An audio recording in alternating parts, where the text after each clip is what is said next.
আসসালামু আলাইকুম প্রিয় দর্শক। দেখেন সৌদি আরবে কত কষ্ট,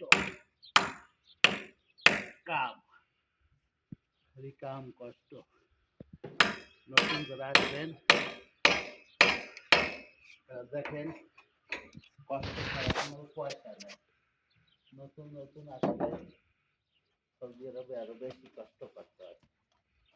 কষ্ট সীমা নাই, যদি নতুন সেগুলি আরো বেশি কষ্ট হয়। সেকালায় বাবা কাজ করা সব সবই কষ্ট, সব কষ্ট করিয়া তারপর দিনে পয়সা আয় করিয়া বাংলাদেশে দিতে হয়। এরকম লিমিটেড যোদ্ধা জামাই, এই লিমিটেড যোদ্ধা।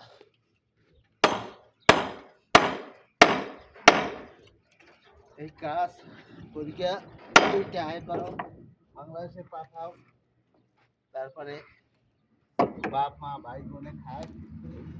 লো লো লো বুবু লো, আমার স্বামী বিদেশ থাকে। দেখো বিদেশের কি কষ্ট, এই হইলো বিদেশের কষ্ট, এলো সৌদি আরবের কষ্টের কাজ। কষ্ট না করলে কিছু পাওয়া যায় না, বুঝছো? তো যাই হোক, সেগুলোটা করলাম, ইনশাল্লাহ সেগুলো শেষ, এখন বাসায় যাব।